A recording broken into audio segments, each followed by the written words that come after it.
Roger Ferguson, you're the CEO of TIAA, one of only 4 black CEOs of Fortune 500 companies. Now, on the campaign trail for 2020, a big issue is the wealth gap. McKinsey and Co. came out with research showing that the racial wealth gap is costing the U.S. $1 trillion to $1.5 trillion over the next decade. Roger, what are 3 steps that could close that gap? Well, first thing to understand is that the wealth gap ultimately is built around what I think of as the income gap. If you're not closing the income gap, you're not going to close the wealth gap. That McKinsey study pointed out that if you close the wealth gap over time, you might be able to increase the size of the U.S. economy by 4 to 5%. So what are some of the steps to take? First is to recognize that so much of what happens in the job market and the income market is driven by education. So we have got to get to the place where African Americans and other minorities are not just getting into schools of higher education, colleges and universities, but that they are completing. And this has been one of the major challenges. We find that in America overall, 70%, 60 to 70% of folks complete college. African Americans, it's only about 30 to 40%. So that's item 1. Item 2 is we have to help African Americans and others learn to diversify their asset pools. African Americans tend to be much more focused in housing, tend to be less focused in things that drive greater wealth, such as equities, et cetera. And the third thing, frankly, is we've got to increase the level of financial literacy among African Americans. My company, TIAA, just released something called the PFIN Index. We find out that white Americans answer about 55 to 60% of the questions correctly. African Americans, only about 38%. So we have folks who are not finishing college, they're not getting into managerial jobs. We have folks who are not diversifying across all the asset classes, and we have folks who have a low degree of financial literacy. If we can tackle those 3 things, we can start over time to close this wealth gap. Definitely, but it also takes leadership. So can you tell me, in your view, why there are only 4 black CEOs of Fortune 500 companies? Well, so few. So few for a couple of reasons. First, frankly, demographics. So there's a simple reason, which was about 5 or 6 years ago, we had 2 or 3 times as many black CEOs as we have today, but many of my colleagues have retired. We can't stop people from retiring. More importantly, though, a more structural reason is we're finding that African American professionals seem to top out at the upper middle ranks of management. And we have to figure out ways to get them into higher levels of management consistently, because C-suite executives, the CEO, the CFO, those are the ones who really we have to focus on in terms of bringing black folks into those ranks. How do we do that? Again, education for sure. Keep reminding people of that. We have to drive for more mentorship. One of the things that certainly helped me in my life is I had 2 or 3 folks who along the way watched to see how I was doing. And so we have to help people understand that. And the third thing, frankly, is getting African Americans into the job families that are growing. Those tend to be more technical, the finance profession, et cetera. So I think there are some things that we can do. And certainly, I'm really hoping to see more and more African Americans and other people of color and women at the C-suite level. Now, I want to talk about the Fed, because I know you do really care about that. I do. And President Trump has been pressuring the Fed to lower interest rates. We've seen the tweets. He even called Powell and his colleagues, quote, boneheads. Now, you made history as the first black vice chairman at the Federal Reserve. Now, as someone who's been there, do you think President Trump is wrong in seeking negative interest rates, and could that possibly damage the U.S. economy? I think it's really highly unusual to have any politician being so explicitly trying to pressure the Federal Reserve. We haven't seen this in history. And I'll also say what we've seen overseas in Europe, where they have negative interest rates, is they probably aren't working as intended. When I look at what happened in Europe, they have not been able to create more jobs than we have in the U.S. They have not been able to grow more quickly. And one has to worry a little bit about the unintended negative consequences of negative interest rates, such as weakening the financial system. So I think the Fed is not likely to go to negative rates. I don't think there's a reason for them to do that. And I think looking around the world, they would probably be reluctant to follow the path that others have followed. Well, Roger, it was great having you on. Thanks so much, CEO of TIAA. On a mission to diversify her classroom literature, one 15-year-old has collected over 11,000 books that showcase black female lead characters, and she is still not done. Joining us now is teen activist Marley Dias, and Marley is here in studio. She's the author of Marley Dias Gets It Done, and So Can You. Thank you so much for being here. Thank you for having me. Bringing the book along. So what made you really want to start this, though? I know it started about 5 years ago. So what made you want to do this? So there are two things that really made me want to start the campaigns. Both my mom telling me, we had a conversation over pancakes at our local diner, and she was saying, what do you want to change about the new year, going into 6th grade? And I was telling her that I was frustrated because I kept reading about white boys and their dogs, and that's kind of the quote, because I kept reading. I read Old Yeller, I read the Shiloh series, and I read a book called Hatchet. So all these stories have white male protagonists, and as much as I love to read and I was an avid reader, I wanted to see myself. And I knew from my parents, having a very diverse library, that there could be stories that were diverse out there, and there were stories that existed that looked like me, but they just weren't in my school, and I wanted to bridge that gap. So it wasn't necessarily about pushing out, the stories of other people and their experiences, but bringing in other stories, especially mine, to the table. So 5 years ago, you started the hashtag 1,000 Black Girl Books. So tell me, what have you achieved over the past couple of years? Have you been able to find more books that have a Black girl as the main central character? And have you given those books out to other kids? Yes, so what we do is essentially we collect books and then we donate them. So we've collected 12,000 books now over the past Wow. 4 years, around 4 years. And it's been a really amazing experience because a part of what we do is not only encourage people to recognize the importance of diversity, but encourage parents to see that their kids can be change makers, that I shouldn't be an exception to the greatness of kids or teens or, the screen-ager generation, but rather that we can, as a group and as a collective, can create change. So it is a twofold now, and it's kind of evolved into pushing parents to think of their kids and that they have their own bright ideas that can make movements and can change the world. So you got a lot of attention, right? Oprah, the White House, Yeah. Forbes 30 under 30. Tell us, how did you get so much attention at just 10 years, when you're 10 years old, 13 years old? How did you get all of that press? I think one thing is the power of social media. My campaign is always called hashtag 1,000 Black Girl Books and gaining traction online, but also I'm very articulate and I try to be as well-spoken as I can, and that comes from reading. So I try to always make sure that even if I'm in a room with adults, I want to be myself, but I also want to be just the best version of myself. So I try to be professional, try to be kind, try to be funny, and just be myself. And I think that's why a lot of people can relate to my story, even if they aren't a Black girl. You're a great role model, obviously, Marley, and Thank that's you. wonderful. Do you have a network now of young activists whom you've inspired who are moving in their own directions on diversifying the literature? There are so many other girls that I didn't even know before I started the campaign that were doing work like this. There's a girl named Isra Hersey, she's a climate activist. A girl named Naomi Wadler, who's a gun violence activist. Girls like Marcy Martin, one of my closest friends. She is one of the youngest executive producers in the history of Hollywood. So she starred in the movie Little and executive produced it. So she's a girl that I definitely look up to, and she's one of my closest friends now. So you kind of realize that just by being brave and by taking that one step, that there are so many other people out there that have big, bright ideas, and it does come from supportive parents and supportive communities. And another teen activist who's made a lot of news is Greta Thunberg with climate change. So I wanted to get your thoughts on what Treasury Secretary Steve Mnuchin said to her was basically go to college, get an economics degree, then come back at us. Is that something that you faced or people thought you were too young to be advocating for this? I think sometimes people say that in an underlying way. They don't tell me, and I think adults are a little less bold to me than they are to her because my issue is kind of more personal than hers is for some people, very deeply political. So people can be more aggressive even when I don't think that she deserves to be talked that way, especially to young people, because she still at the end of the day is just a girl and she's trying her best and she's very smart. So I get, hate like that sometimes, but I think we are all trying our best to be prepared and come into these situations with adults, not saying that we're better than them and trying to learn from them. So I think that if we gain more mutual respect between adults and kids, comments like that can just stop happening. Very well. I mean, honestly, I don't. At 15, I was playing video games most of my day, and I think the difference is reading, and I think that that's a very important message and very important to be putting books in the hands of kids that they actually identify with. So Marley Dias, thank you so much. Thank for you. joining us. Appreciate Congrats it. on all the success and so early. Amazing stuff.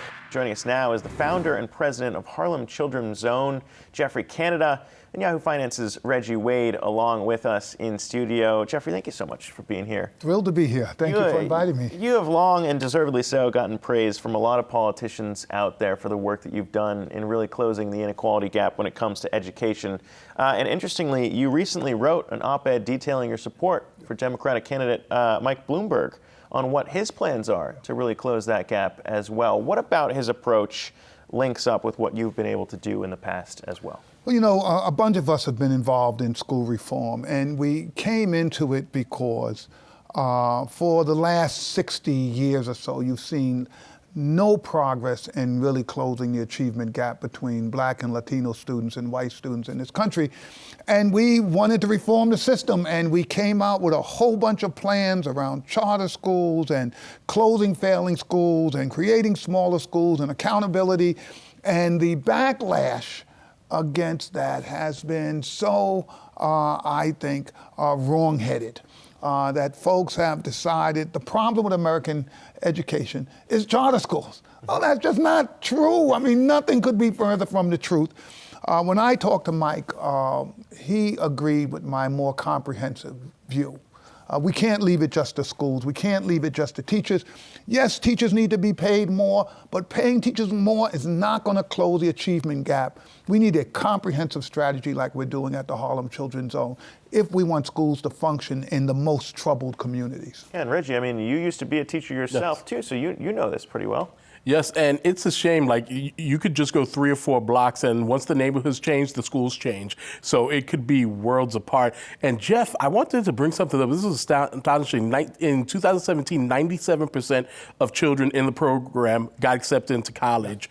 So what is it about the program that has helped children, particularly in the African-American community? You know, I think, Reggie, that our approach is you start with kids from birth. Why? Because the science says those brains are developing literally from the moment they are born. And if you're not stimulating those young brains, those children are not going to be prepared to go into school. But then we do something a lot of other people don't do.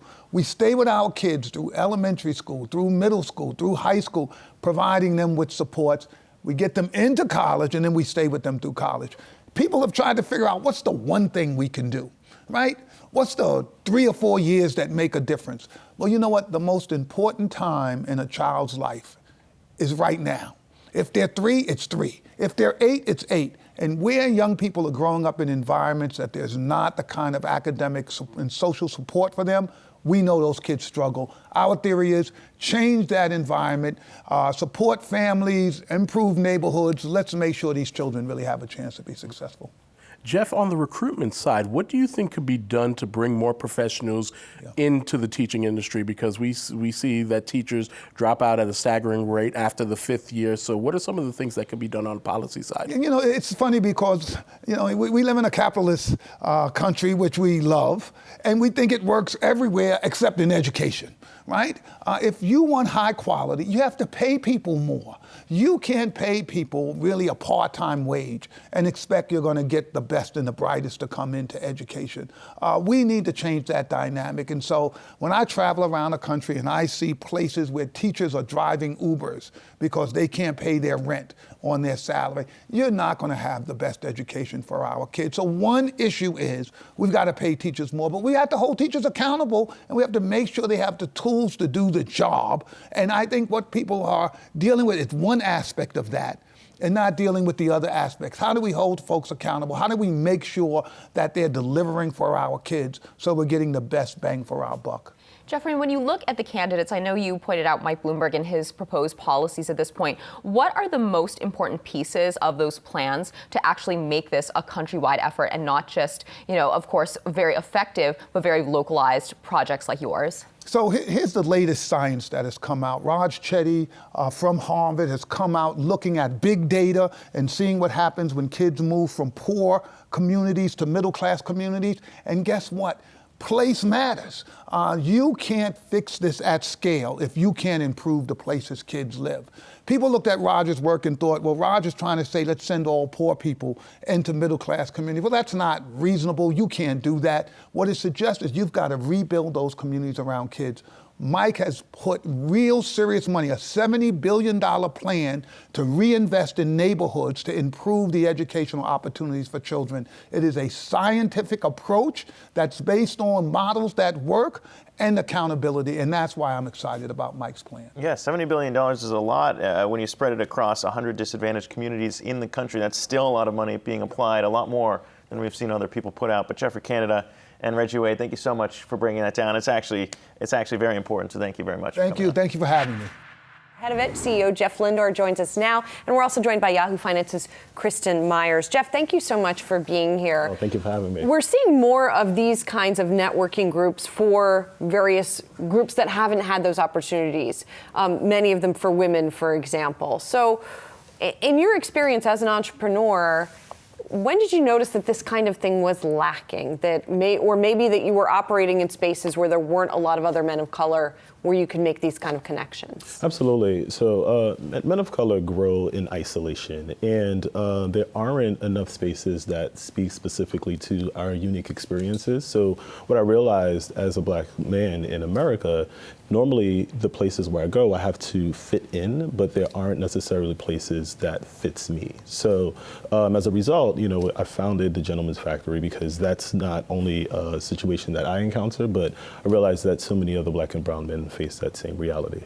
So talk to us about what you can get or the experience at Gentleman's Factory, because I know some people might bill it as a co-working space, but it's really a lot more than that. Absolutely. It's a powerful community, and it's an intergenerational community. So our members span across so many different backgrounds in terms of, countries that they were born in, also the different industries that they work in. And it's also intergenerational. So our youngest members, in their mid-20s, and our oldest is in their early 70s. So it's really a powerful community where experiences are shared. And innovation is constantly being sparked because you create safe spaces where we can foster these types of relationships. Jeff, we've had in a lot of these businesses that have created something similar for women in business and female entrepreneurs. Chief is one of them. We talk about The Wing. The Wing, thank you. I almost said the nest. And I'm just curious, obviously different kind of thing, but have you looked at those businesses and taken a page from their books at all in terms of the model and in terms of trying to build up a community from nothing? Because, you're also making a pitch to people that it's going to be worth the price of admission. Absolutely. Yeah. So, there is, a growing need for face-to-face contact, right? So, I've looked at, all of these different, social networking groups, but then I realized that there isn't anything that focuses specifically on the segment of the population that we're focusing on. So, it is a booming industry because individuals want connections. Yes, there's digital connections, but we need face-to-face interactions because that's how we can really, come together and really, spark with each other. So talk to us about some of those success stories, because I know when you and I have chatted, I know some members had gone on to do things like Shark Tank. I know you had mentioned perhaps investment opportunities. So tell us about some of those success stories that some people have found at the Gentleman's Factory. Sure. So, we partnered with Shark Tank, a gentleman by the name of Brandon, Brandon Andrews, who is partnered with us. And, we've hosted Shark Tank competitions there where two of the members actually gone on to pitch on the show. In addition, members have started businesses together. They've invested in each other's, concepts and things of that sort, right? So it's really, I've realized that when we're together, so many things could happen. But historically, we've just been so isolated. So now seeing someone that looks like you striving and progressing, that's an encouragement to you to say that, hey, you can also do that too. Jeff, you mentioned historically, and of course we're marking Black History Month, and so if you could take some perspective for us, and there's been an increasing conversation about diversity, and I wonder what your assessment is as to whether it's lip service, whether we're making some real significant progress, not just with organizations like yours, but at big organizations that say they are trying to move the needle on this? Well, numbers doesn't lie, right?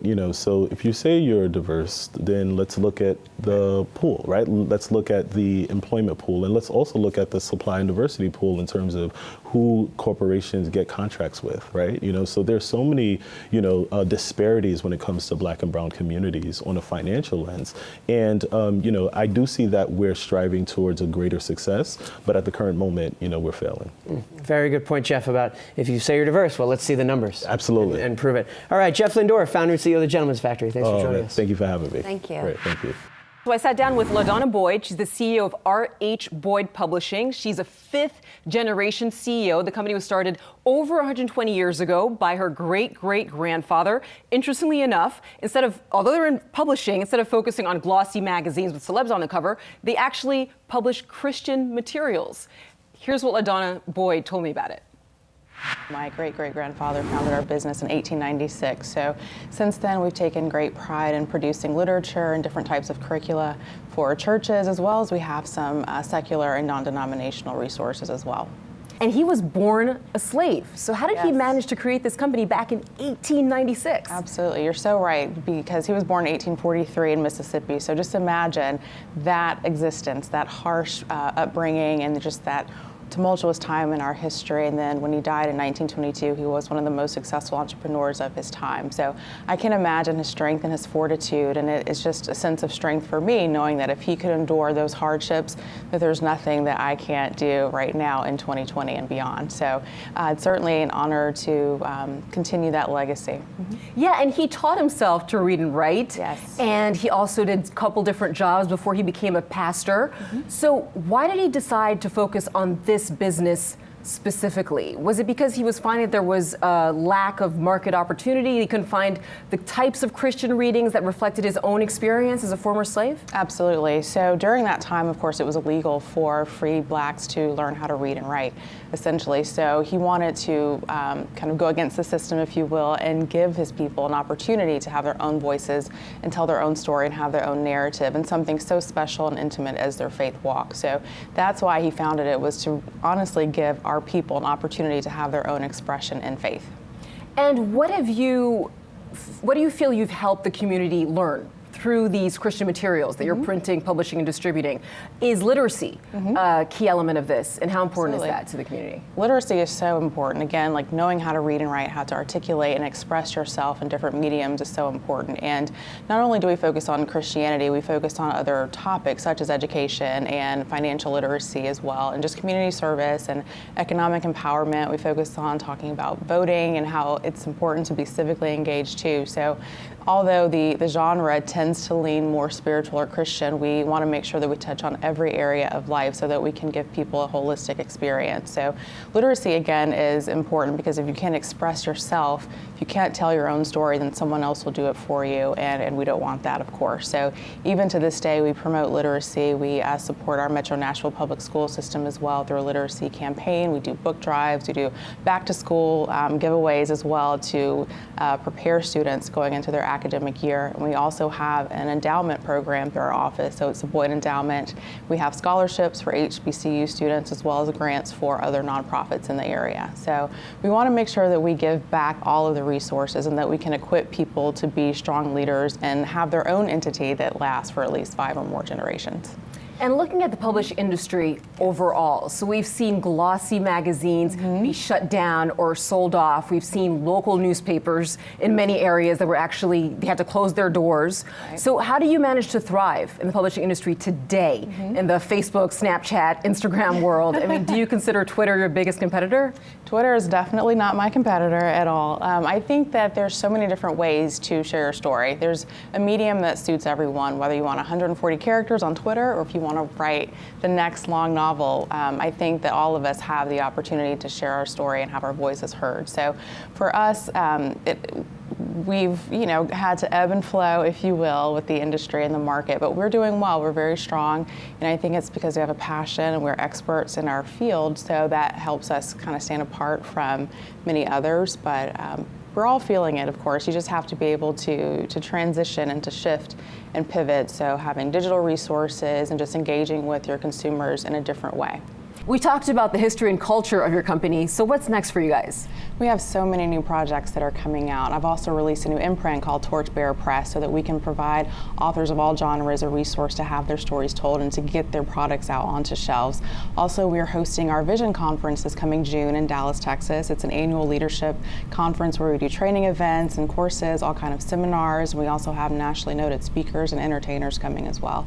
And as I've mentioned, we do continuous activities throughout the city of Nashville and really nationwide, so some literacy campaigns and back to school events as well. So we'd love for everyone to engage with our brand in some fashion or form.